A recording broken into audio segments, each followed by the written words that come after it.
Welcome to Call to Healing. We are two mental health practitioners on different parts of our professional journeys come together to have conversations our training left out. From cultural identity to white supremacy in our field, we're showing up despite it to spite it. Hello, everybody. Welcome back. Hi, Blanca. Hi, Sarah. For those of you who are new, I'm Sarah Diet. My pronouns are she, her, and my colonial introduction is that I'm a licensed clinical psychologist located in Massachusetts. And I'm Blanca. Pronouns are she, her, and I'm a licensed marriage and family therapist in the state of Nevada. yes, and we, as we always do, acknowledge that we are both settlers on Turtle Island, and we pay respect to our elders who have stewarded this land for generations, both past and present.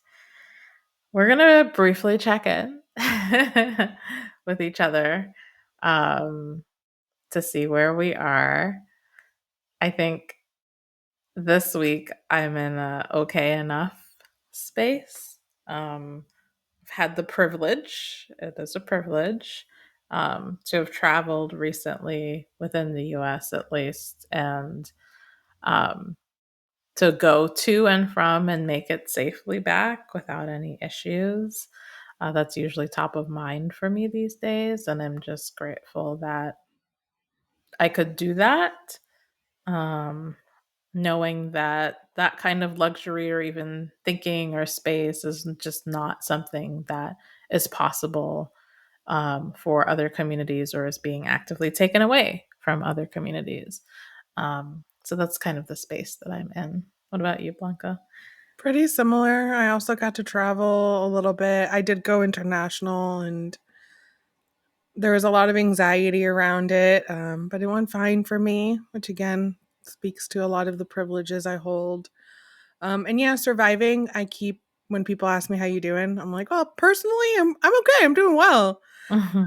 Outside of that, not so much. And I was actually just telling a friend yesterday, like I feel, whether I try to avoid social media, avoid the news, I am a therapist with clients that are very aligned. So it doesn't matter how much I avoid it, I still am talking about, is it even politics anymore? Is it just whatever it is? A lot. And I find myself on the verge of tears most days, every day. But luckily I'm able to find like grounding and support and stuff like that. So I'm doing well despite it. Yeah, I'd say relatively speaking the same. I was talking to my mom about this yesterday, actually, and I was saying to her that like on my recent trip, I did a lot of like history diving, the Mm-hmm. place that I went, and it's so important. I mean, that's why like literature is being taken away from us. It's so Mm-hmm. to know history because you can just see not only the parallel of things, but the repeat of things, but also it really just contextualizes the moment in a lot of ways. And I think that's just important to do as well. And I mean, that's something that we do on this podcast too, as we're exploring certain issues. But yeah, I think for me, like continuing to ground myself in like the stories of other folks and is an important thing to continue to do. Yeah, yeah, Yeah. exactly. Yeah. So that's where we are. And we do this contextualizing because just because we're talking about other things, they're not separate from all of the stuff that's going on. It just so happens that podcast episodes have topics because it helps to ground the listener. And today we're going to be talking about conferences, training, certifications, and for those who are listening who are mental health professionals or in training, you know that we have continuing education and various forms of education that are a part of being in the field and maintaining licensure as well as expertise. And there's a lot of that that may be about money. There's a lot of that that is about gatekeeping and issues of whiteness. But then there's also parts of it that are the personal experiences of what it's like to be two folks of the global majority moving in and out of some of these spaces. And if you've listened to our other episodes, you know we've talked about the fact that we do think that good training is important, but it's also important to interrogate the training that you're receiving. So please don't think that like this interrogation that we're going to be doing is saying that all training is terrible. That's not the message here. It's really just that interrogating conversation. So Blanca, where are you coming to this conversation from? What is your relationship to this, just generally speaking? I mean, generally everything. We started talking about this particular topic because I think we've both had a lot of really, well, I guess I can't speak for you. I've had several um painful, I mean, guess straight up violent experiences in trainings and things like that. I'm also in all my CEUs are due for this year in a couple of months. So I've been, ensuring I'm catching up on those, and I've been attending trainings here and there. And so I think it's just kind of top of mind, maybe all of the time. I think when we originally were coming up with topics, I always tell the joke that being a therapist is an MLM, because you graduate allegedly with all the training, and then you're like, well, what about training on this, and what about training on that, and hey, what about a certification? You don't want to just be trained in EFT. You want to have a certification. And just kind of talking about the money grubbing of it all. So those are kind of the different things that I'm bringing to the conversation. Yeah. I'd say I have some similar things, as well as bringing to the conversation the experience of being a facilitator of training as well, and working with people who were not as aligned as I thought they were, and witnessing not only the harm of that to others, but also the experience of what it's like not being supported by your own co-facilitator. Um, that was really hard for me. Um, and so more than ever, especially as I'm thinking of putting together like a quarterly liberation circle for therapists, I'm like, okay, what does it mean to screen people into or out of these spaces because of my awareness of that harm, right? Um, and so I'd say like all of the things that you said, plus that experience of also being a facilitator of training. As we try to do, like, we're kind of loosely structuring this conversation just to ground both ourselves, but also you as listeners.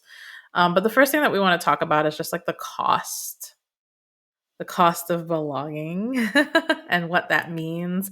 And I think it's also important to say as we have this conversation that like I'm in the field of psychology, which is far less racially and ethnically diverse than the field of social work. I think that's just also important to put that frame around these things, and that what the trainings are that are offered and how that looks is also, there are similarities, but there are some differences as well.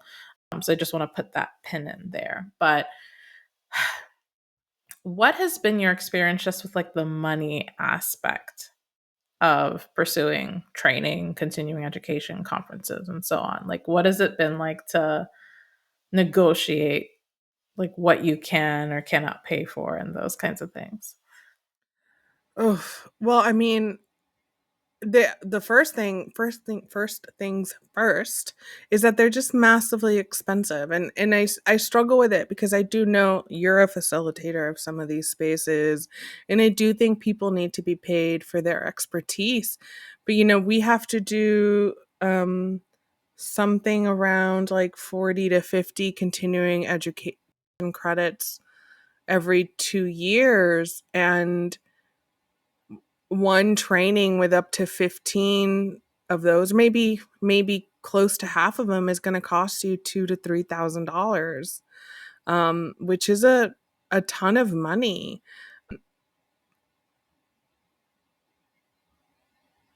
Yeah, it's just been a ton of money. I'm sorry, I'm losing my train here, but I feel like I have been kind of lucky in this space because I've had the ability to prioritize the trainings I need in order to continue the requirements of my license. But they've been pretty expensive. And of course, you can't just do any training. There's certain topics you have to fulfill, and some of them have to be interactive and some of them not. Now, I will say one added privilege point here, other than having, of course, the funds to be able to prioritize the ones that I want to do, is that since I've become a therapist, a lot of these things have been moved to online. So I don't have to worry about the cost of travel and stuff like that. So I would definitely be curious about what your experience was with that, especially as a newer clinician. But yeah, I mean, to recontextualize there, my very first client as a student was in May 2020. Mhm. So ever since then, I've been able to access pretty pricey trainings that didn't require me to travel. Yeah. Definitely. I mean, I first started accessing these things as a student. So that was like my first, like, oh, volunteer for conferences. I did a lot of volunteering for different kinds of conferences, because they would either waive registration or provide a free room, or some places offered scholarships. I applied for those scholarships. Some places have those for early career professionals. Some of them had like diversity based scholarships. I applied for just about all of the money I could get my hands on. Yeah. Um, and I tried to share that knowledge with other people around me as well. But I noticed a distinctive drop off in conference attendance once we graduated. So people who would normally go to these things, or people who I even, because of them, I went to these conferences in the first place, just completely disappeared from the milieu. Oh, interesting. Yeah. And there's a lot of different layers to that. Like some of it is cost, but some of it was also gender based stuff.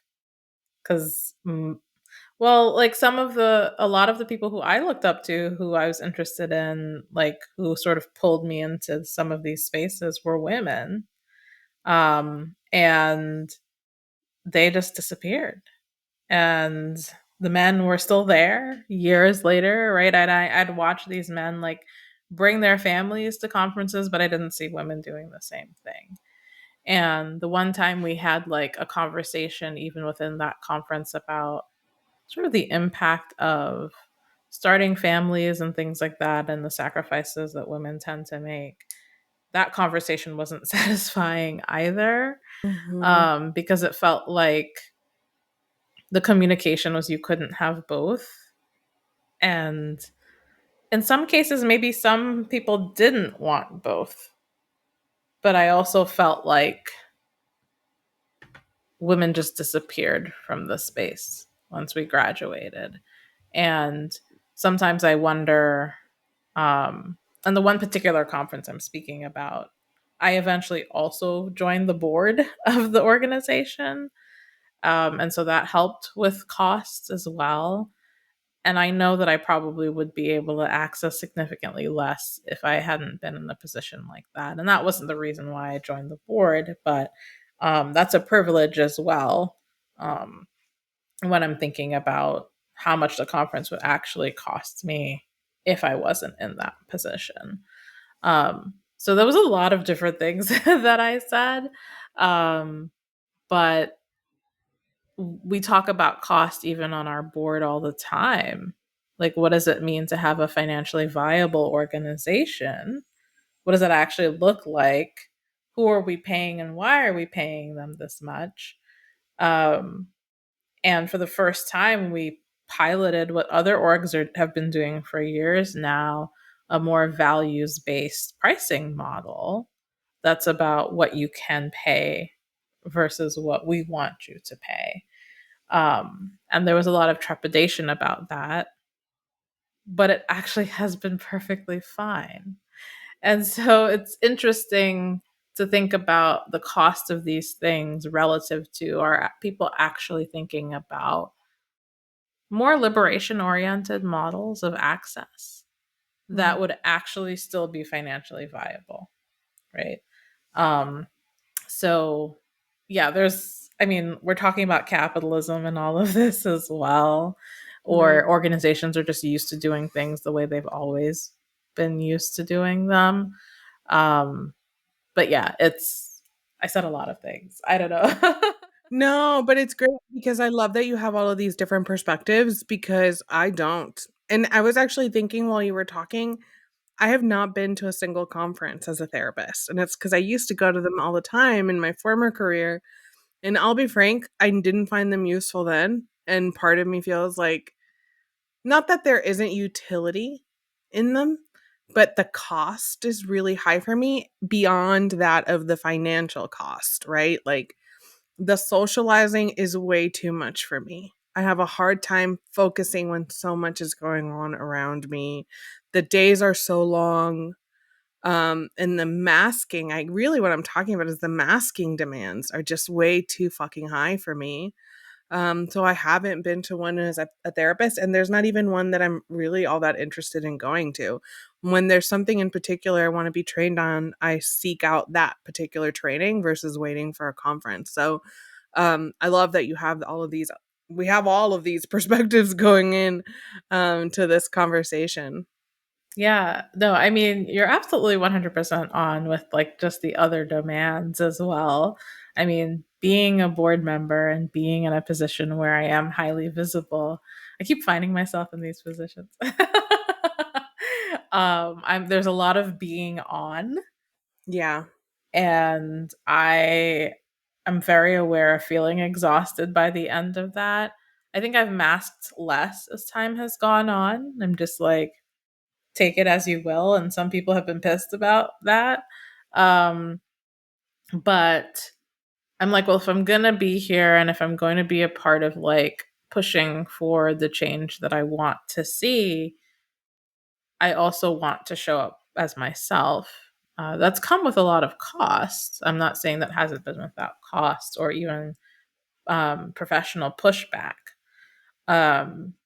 But I'm just over. I'm like, we're not even that old, but I'm like, I'm 35 years old.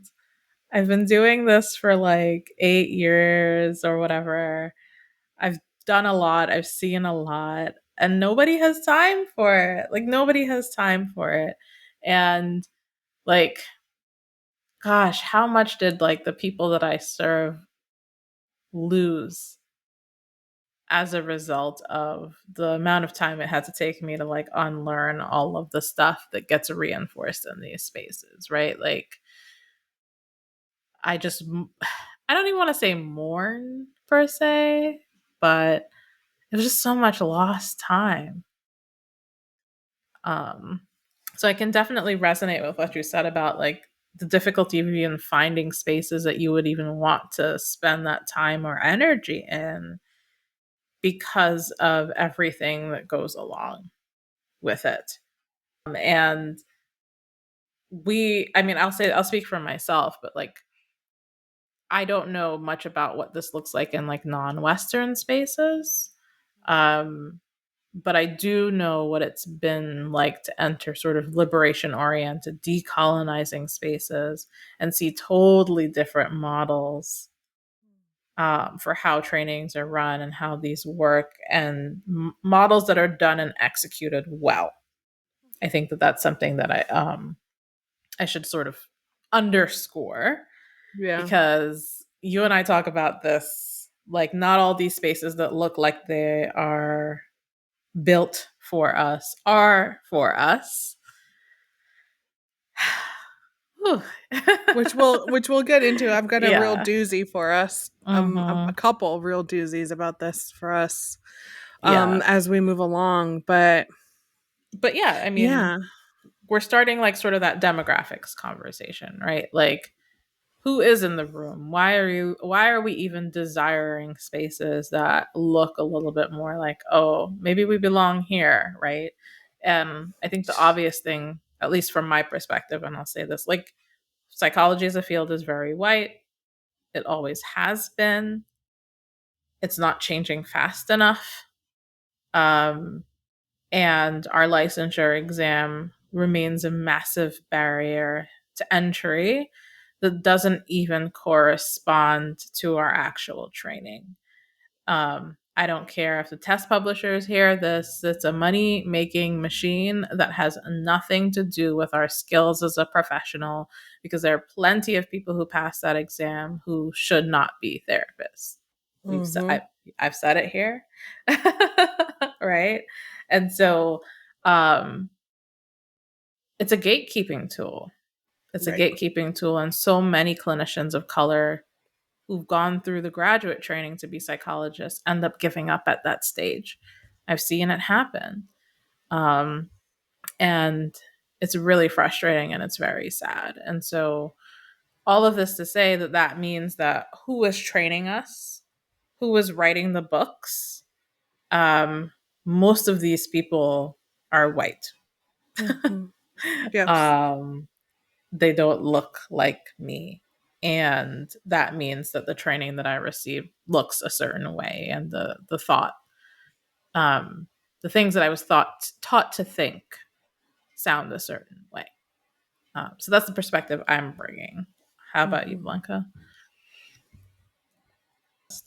I mean, it's the same, right? Like most of the trainings are led by older white folks who've been in the field for forever. Um, they don't necessarily what I found is I've tried many times to join. I've joined trainings I'm like super excited about.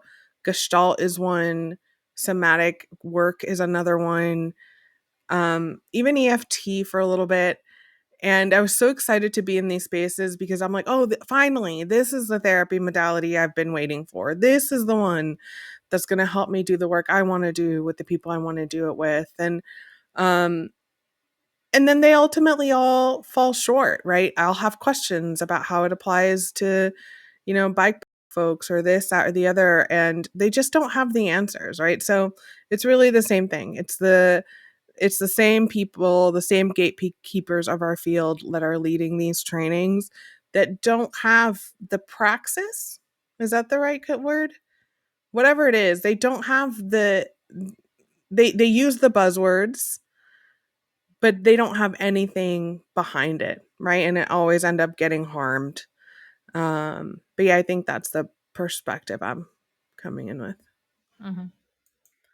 Yeah, I mean, what you were just talking about with the buzzwords made me think about, like, the difference between inviting diversity and centering diversity. Um, that we've talked in previous episodes about how this was true in our training itself, like becoming clinicians. But that is also true in these spaces as well. And in my experience, I've seen diversity become like a tack on slide Yes. rather that is something that exists throughout a presentation, and also thinks about the audience members as diverse people. So what I mean by that is it reminds me of, like, a situation at a conference where the person had a lot of experience working with autistic folks, um, and undoubtedly, I don't think like had a harmful thought in her body about that population, but she was still using like incredibly outdated, hurtful language that we've evolved from since then, right? And when confronted about it by someone, didn't respond well to the feedback and took it as like they were being attacked. And the person who was giving them the feedback was an autistic person, Oh my right? gosh. And then that person ended up feeling upset because they were like, oh, did I do something wrong? Like, I understand that they like know a lot, but like also it felt very upsetting to me. And like, if we can't share what it's like to have these experiences, like it doesn't feel safe for me to go into these spaces. And um that person thankfully has since then has grown in how they are addressing feedback. But that might have been the last time that person ever came to a conference, right? If they had nobody else who they knew were supportive or thought like them or anything like that, that might have been the last time you had them there, right? And I think about like the way in which we have a way of talking about clinical issues as if they may not apply, or identities as if they may not apply to people who are in the room, Mhm. or we don't even include them at all. Yeah. Like, and so they'll say like, "Oh, we talk about diverse issues, blah blah blah," but like really, there's no showing that that's true. And I don't know if you've seen similar things, or I don't know what your experience has been like with that tension between those two things. I think for me, again, because I just haven't been to conferences as a therapist, like mine again are specific to like these major trainings. And um you're right. While you were talking, I had that thought, like this not this person talking about autism as if there's not psychologists in the room who probably have autism, right? And like how often that happens to all sorts of intersections. I was specifically thinking of this. I'm not going to say the organization, but I'll say the modality, and that's Gestalt. I was so excited about starting that training. They talked on their website long, and I was still a student when I did this training.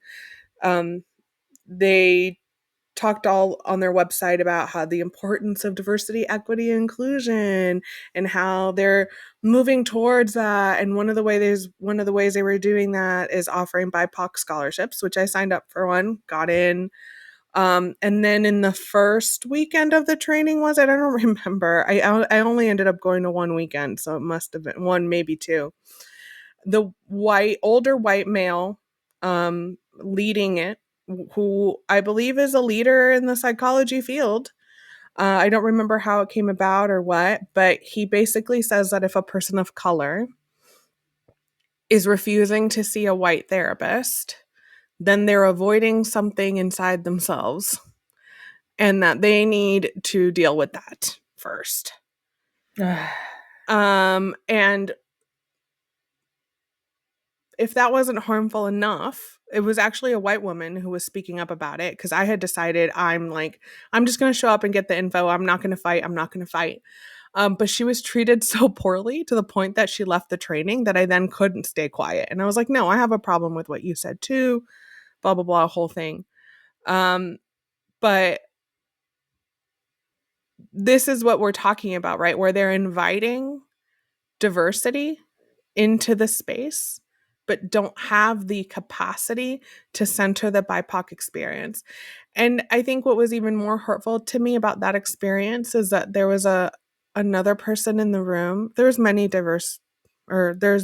people of the global majority in the room, but one Latina specifically who was very, I think, upset with me because of the mess I was making in the training, who was like, well, when do I get to pull my people of color card?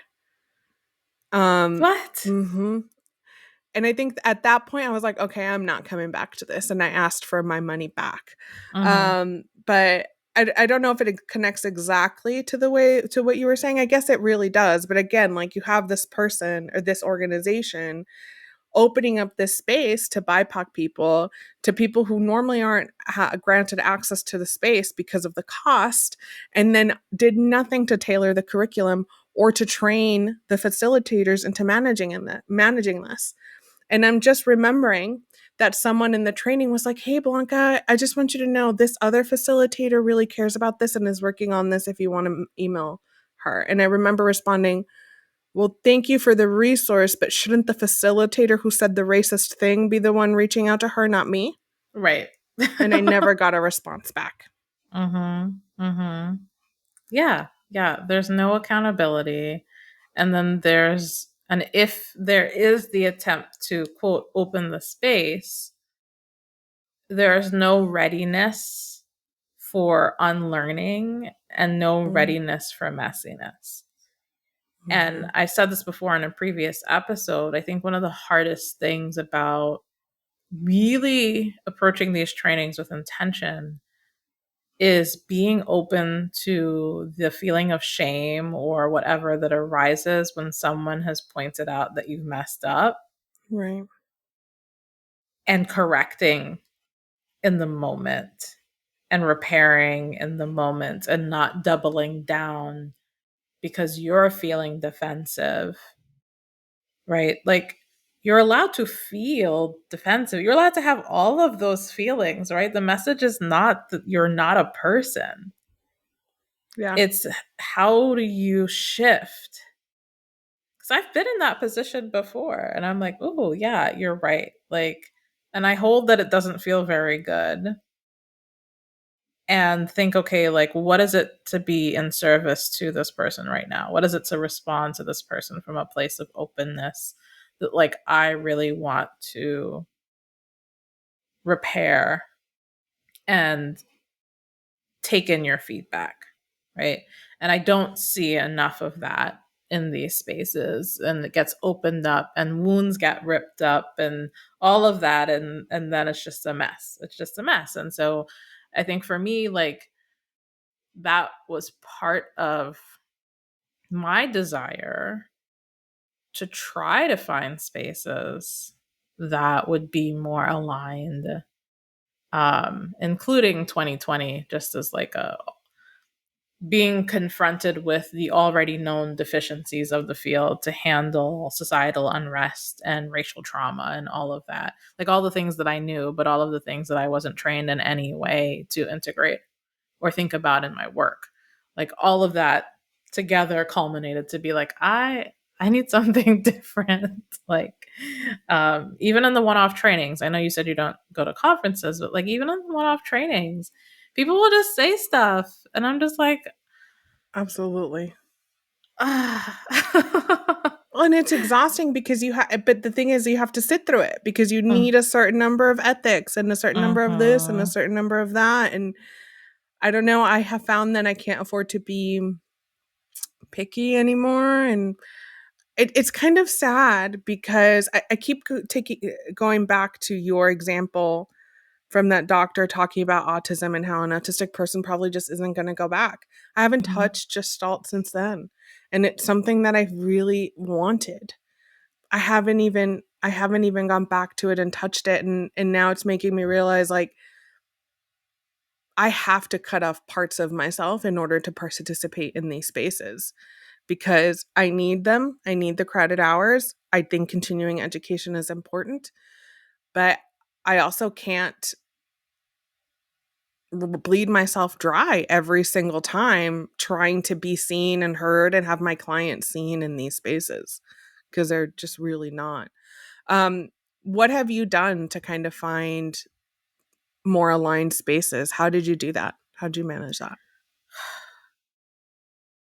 I feel like it was when I started my professional Instagram journey, to be honest. Um, because then I was like finding other professionals who were connected to resources. And that's when I found out about inclusive therapists, um, and IDHA, which I apologize. I can't remember the entire acronym off the top of my head, but we'll put it in the show notes. Um, and I was like, oh, like, this is so different. This feels so good. And also, wow, there's so much that I've been wanting to unpack within myself about my training that I had no idea how to begin to do. And this is still an ongoing journey, by the way. Like, we're not speaking as if we've arrived when we talk about this stuff. Um, but I'm in a completely different place. And so I think it was like that, like finding other people during COVID, honestly, who were trying to carve out spaces that were like, how do we continue to create healing and work with people divorced from divorced from or more aware of the way in which power and oppression and systems impact the people that we work with. And that's not new, right? Like liberation psychology was like born out of power and oppression and struggle. Um, but I think more people began to think and talk about it, at least here in, you know, in the US. It was more widely proliferated. But of course, with proliferation comes challenges, which we've kind of spotlighted a couple of times. We are gonna get there, but I don't want to lose the thread of something that you said, Blanca, which is because you're like, I need these C's, right?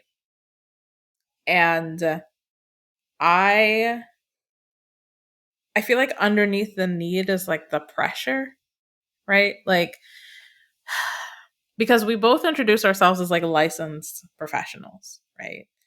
And that in and of itself is a choice that we make every episode that we even talk about, right? But like the license itself is so fraught. Right. It's so fraught. And people have talked a lot about what is it like to divest, to think about divesting from licensure altogether. Um, is it really a need? It is if you want to take insurance. You could be pre-licensed, but that does limit you. Um, and And that so, comes with its own costs as well, like ongoing supervision and renewing your intern license or your exactly. pre-licensed license. Yes, yes. And all of those things just create more barriers, right? And so some people have completely hung up calling themselves a psychologist, calling themselves a social worker, and they just choose whatever they want to call themselves and they go and they do their work, right? And I think I spend a lot of time thinking about what would it mean to to divest? What would that mean? What would that look like? Um, because right now the message is still and always you need to be licensed to be credible. And I have mixed feelings, and this is my own struggle happening out loud, right? Because we have what's her face who's Which like, face? I'm an ADHD coach, the one who fell in love with her Oh, psychiatrist. yes, the ADHD coach. Yes. That whole thing. Like forget the rest of the story about her basically being a stalker, but like she was saying she's a coach.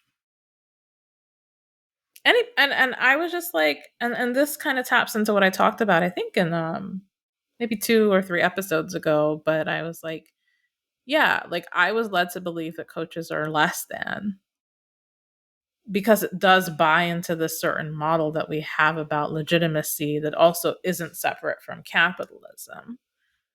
And it is also true that I know that there are people out there saying they do some certain things that they don't have the training for and are causing harm. And there are licensed professionals also causing harm. Right. Right? So So where's it's the like, line? yeah, it's like, what is the line? Where are we in the soup? So really I'm just wrestling with this pressure, the pressure to get certifications, the pressure to keep licensure or get licensed. Like yeah, I'm having it out.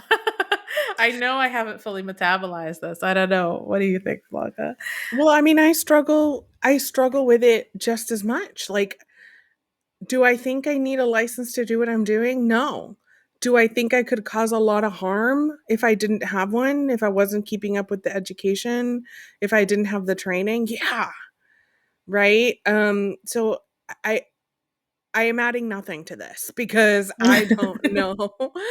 I genuinely don't know where that line is. I think about like, okay, if I gave up my license, I could do a lot of different things I can't do. And then I'm like, well, but then I would give up all my insurance clients. And then what about clients who are rightfully, because of cases like, again, what is she being called colloquially on TikTok? Do we know? Just like the lady who fell in love with her psychiatrist? Yeah. The lady who fell in love with her psychiatrist? Like, people are going to hear that she's an ADHD coach and have rightful second thoughts about working with someone unlicensed. I don't know. It's not pretty. I really think you can be help. I mean, healing looks so many different ways, and I don't think you need a license to heal. And at the same time, man, are there people out there who don't have the credentials that are causing a lot of harm? But so are people with credentials that are Right. That's what I'm I telling you, you can just edit this whole piece out because I said nothing you didn't say. mean.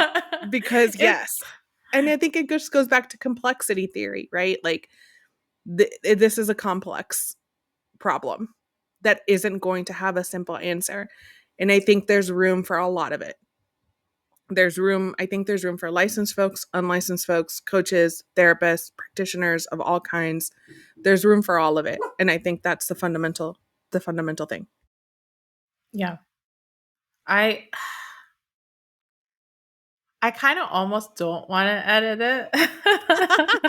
No, don't. We'll see. We'll see what I decide. But like, I almost don't want to because I do want the listeners to like understand that like true interrogation of this particular issue is not neat. Because I have heard other other licensed professionals in psychology respond to this issue unequivocally, saying like, yeah, and she's not licensed, and so you know and I'm like, yeah, I get it. I get where that comes from. I'm not even criticizing them. I get where that comes from. And also, y'all keep leaving out the percentage of us who went through the training, who did the things, who are out in these streets causing harm, right? And so, like, I think really the message here is like, if you think it's just super simple, or somebody's presenting it to you as it's totally simple, then they're not interrogating it. Right. Right. And going back to what we were saying about even like trainings needing to center, right? Like, we're centering the reality that people might hear this and be like, well, why can't you come down on it one way or another? Right. Like, somebody's going to have that thought.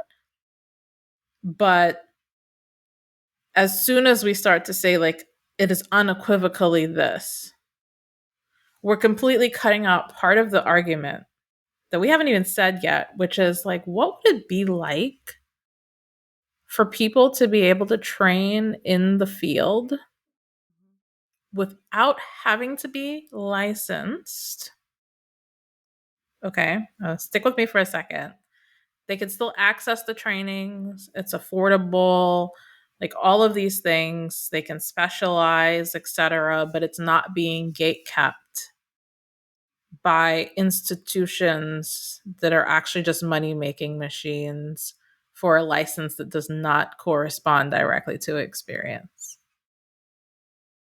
Like, what would it be like to imagine, again, education that is freely accessible, like it is in some places in the world, right? Like, where our learning isn't completely tied up in capitalism. And I'm dreaming, obviously, here, because that's not the system that we're in. But I do want to push myself to think about, what would it look like for this to be different? What would it look like for the people who can work with folks well to be able to access the things that they want to be better at what they're doing? you And know what it would do is it would increase access and it would be incredible. But the thing about it is that what these people, the gatekeepers, are worried about is like, if all of this is available for free, then anyone could do it. And then there's more competition. not everybody wants to do this. No. Like, one of my best friends yesterday, when we were talking about the impact, she was like, I don't know how you do it. How do you all do it? I was like, some of us stop. Mhm. Some of us Mhm. just stop doing it because it's not sustainable in some ways. I do not know how I do not know what the next 5 years is going to look like in my professional space. But what they're afraid of is like that they're just going to have all this competition. And if anyone can do it, everyone can do it. Not everybody wants this. No. Absolutely not, right? Like, and this goes back to our conversation about what does informed consent really look like to be a clinician, right? Like, if there was a way to really do that fully, not everybody would do this. I promise you that. And some people go all the way through their training and then they just stop because they're like, ah, I did not realize that I didn't want to do this, right? And so, yeah, I mean, and the competition piece is directly, interwoven with the money piece and the capitalism piece, right? And the if we see it as we're scarce commodities, then gosh, there's just so much here, right? Like Yeah. we impose those systems on ourselves and how we think about our relationship to other professionals and creating referral networks and all of these things. And most of us, once we get in here, we realize, oh, like there are not enough people for us to refer to because we can't take everybody, nor should we. And then you have all of the reimbursement issues and layers and all of that stuff. But anyway, like, yes. Capitalism. I swear to God, that's where we come back to. Yeah, we always do. But like to come back to it, because I think it's all related, but I think we got lost in our idea of like licensing versus not. And Mhm. I'm thinking about moving into our notes here on BIPOC only trainings. Mhm. Have you Mhm. experienced those? What has that been like for you? Oh, man. Yeah, I mean, we've highlighted a couple of times the reasons that we have wanted to access spaces that were BIPOC only or folks of the global majority because of all of these layers, um, particularly how issues related to diversity are handled.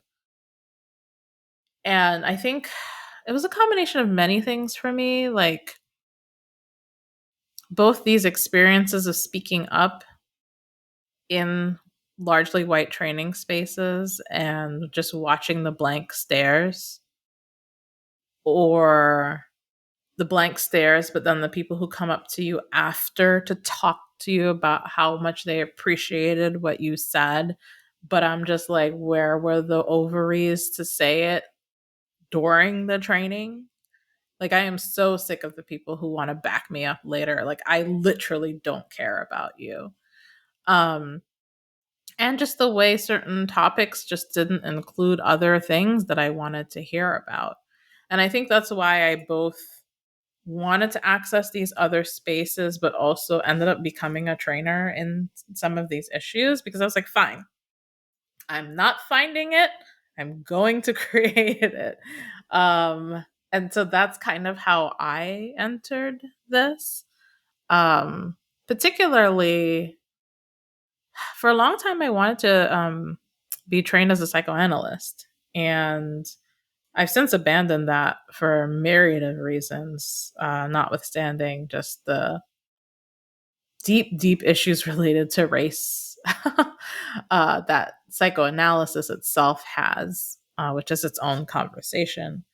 But it was in psychoanalytic spaces that I felt like I had really experienced the most harm. And it was folks creating analytic spaces that were for folks of color, which is where this whole journey kind of started for me. And I was a participant first before facilitating. And it was often the case that people would enter these spaces at different points of their identity development journey. Um, and I would experience that in some really hurtful, harmful ways. Um, and I think like that compounded by all of the repeat experiences prior made accessing those spaces kind of challenging for me. And they weren't all Mm. like that, but that's kind of where it started. Mhm. Um, so really not until after, well after grad school. Yeah. What about you? Well, first, I just love that you weren't finding those spaces, so you were like, "Fuck this, I'm gonna create it." I wasn't finding those spaces, so I was like, "Fuck this, I'll just read the book."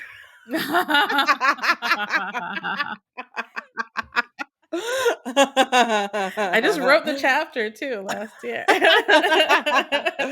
Very different approaches. Yes. I mean, yeah, of course. I've sought out as many BIPOC only trainings as I could to various degrees of success. My EMDR training was BIPOC only, and it was an incredible experience. Um, Incredible experience. It was US based, so I don't know if that is part of what made it a good experience. And I guess I'll explain in a little bit why. But then I've had terrible ones. Like I did a BIPOC only somatic training. Um, do we care? Should I get into the details? We don't have to. What do you think? Do you think it's It's worth up to sharing? You were you. there. Yeah, I mean, it's up to you. Okay. And by you were there, I mean I was live texting you while it was Yes. happening. And I think we've mentioned it on a prior episode. Oh, we have. So then I'll just make it Yeah. brief. It was a BIPOC Mhm. only space where a white woman decided to sign up. And she was saying she's a person of color because she's from South Africa. But then also, like in some spaces, she was calling herself white. In other spaces, she was calling herself Peruvian. And so she was just giving really mixed information. No one would have told her she wasn't, like, no one would have said, leave, you're white, if she just shut her mouth. But she didn't. In a small group with me, she said, I'm white, I'm the colonizer, and it's been really hard to hear you all talk about colonizers. um and of course I had a nervous system reaction, and I was made to be the problem. I was told the problem was my nervous system reaction, not the violation, and they tried to make me settle my nervous system in front of this woman. I never received any sort of apology. I just ended up leaving the training. And the reason why I brought up the US based versus not is that this was global. And I do want to make space for the fact that BIPOC only is a different context in the world at large, because we're part of the global majority, right? And so it does mean something different to people of color from other countries to see that. So I don't want, I just want to note that difference, that that does matter. And it was still a really deeply unsafe space that really, it broke my heart. And it was one of the things that just kind of led to a lot of internalizations for me. Like, am I the problem? Why do I keep going to the spaces and then end up leaving? What am I doing? Why do I keep doing this? Right. I had a lovely conversation with my therapist about how I was mad at myself for having trauma responses. Mm. So ever since then, I've just kind of decided, like, this was a premium training too. It was going to cost me $10,000 over 2 years to complete this certificate. And after that harm, I was like, you know what? Forget this. I found another organization. I did it in 6 months. It wasn't BIPOC only, but look at what happened into the other space. So, like with anything else, I've just decided I'll get the information I need and I will find a way to adapt it to the people that I work with, because these people are never going to have the answers that I'm seeking. Mhm. But yeah, that's my experience in those BIPOC only spaces. And again, very different reactions. Cause Sarah was like, I'm gonna make them. And I was like, I'm gonna leave. Yeah.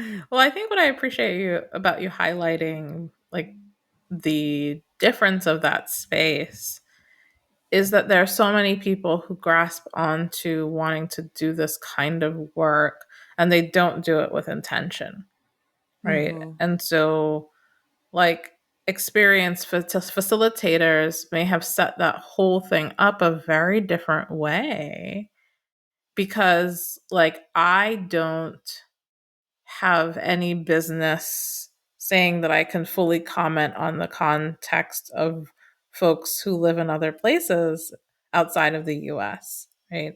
And even in my role in an organization that I'm in, I've said this too. I'm like, in an ideal world, we would just have a more like an international ish arm of this group, this part of the group that I'm in, and being intentionally vague here.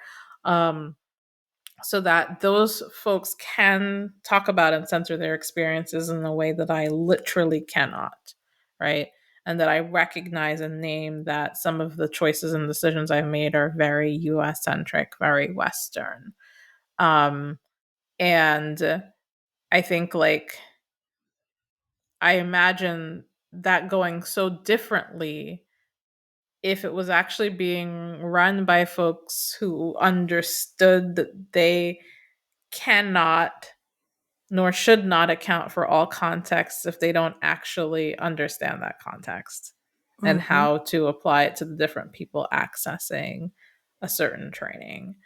Um, and I don't think that means it can't be done. But I do think a lot of these spaces popped up because we needed them and we wanted them, but they were put together without a lot of intention. There's a lot of like, oh, okay, we can do this now, right? And DEI and DIB is everywhere. And I recognize, even as I say that, that my own reaction to this by creating things is also in a similar vein, right? And I tried to do my homework. Like really getting myself trained, making sure that I was working with other people who could check me, um, constantly interrogating myself. And I don't want to say that like other people don't do that. That's not the message. I just think it's not it's not how a lot of these spaces were approached. Right. I also had the thought too while you were talking. But what I was thinking while you were talking is like part of it is because what's happening is people are taking an oppressive space and saying, how do we make it look non oppressive? But they're not Mhm. actually changing the oppressive context. And so it kind of goes that whole like, we don't need to rebuild, we need to burn it down. Mhm. Like, we don't need to remodel, it needs to be burnt down. So I don't know, I think that's kind of a half-baked thought, but what I'm getting at is like we're trying to take white supremacist spaces and make them diverse rather than taking down white supremacist spaces. Right. And really, the message there is that, like, these spaces wouldn't even bring in the same clinical theory. It wouldn't, right? Like, if it's truly being burnt down and we're just building something totally new and rooted in liberation, the DSM wouldn't be in those spaces, Right. right? Like, ICD, mental health like they wouldn't be in those spaces at all. And that's its own other conversation, right? But like Yeah. what we're talking about truly cannot be addressed without realizing that even the things that we use in our field do not capture most of the people, at least that you and I serve. Right. But maybe not, maybe also the people who we don't serve, right? Like these, there's so much of society that is caught up in these systems of oppression. And of course, there's intersectionality in terms of privilege and how much people experience and so on. But like, as soon as we start parsing, we're missing the point that these systems aren't good for any of us, Right. except for the very few 1% that they benefit. But yeah, so I think like I was thinking about that experience that I mentioned about being a facilitator, and I realized that I couldn't really remember all the details of it and what happened to me. Um, I know that something that I said to the group was experienced as anti Semitic. Um, and this is an analytic space. Mm. And no matter how many times I tried to explain, like it just, like it was received that way. And I was not at all backed up by my co facilitator. Um, and it was awful. It was really, truly awful. And that was the last one that I did. And I was like, I gotta exit this space. And like they tried to do repair with me and all of that. And I was like, you weren't there when it mattered most. And you're a part of the group of people who had this concern. And here was a chance to sort of hold the dialectic and center and talk and process. And you just left me. And that was so aggressive. It was so aggressive. Um, and that was when I was just like, okay, like we're done with this. Um, Trying to create this in these spaces is not for me. So that's just going right back to what you said, right? Like I was like, no, I just gotta do something totally different. Like it can't be here. It's not gonna be here. Um, and some of the local analytic folks have tried to recruit me to teach again, and I said no. They didn't want to pay me, and there was like the pick your brain aspect of it, and I'm like, get out of here. Like you cannot. And I get and I know this connects to the capitalism piece, but like there is also like an expectation that like folks of color will just give their labor for free where they will offer to pay white people. And that in and of itself is problematic. And we could have a whole conversation just about like payment for services on another episode. Um, but I definitely had to just enter other spaces where like it was a total reimagining and not at all connected to these systems that I Mm. was a part of. Yeah. And I feel like that's kind of what I've been noticing is happening with folks we share intersections with is we're just like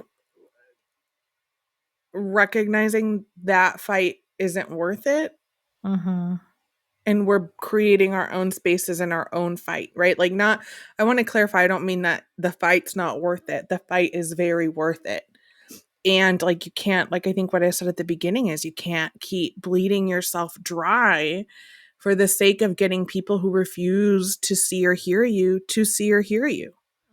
Right? What's the Instagram post that goes around every once in a while? You're not required to continue to argue with people who are committed to misunderstanding you. They Yes. don't want to they want to give themselves their pat on the back, their cookie for saying DEI and for having some people, folks of color here and there, but they don't want to actually change their thoughts. They don't want to actually change their behaviors. They don't want to actually internalize anything related to this. Then okay, then you go have your little space that you make yourself feel better, go through the motions, and the rest of us will move through liberation in other ways.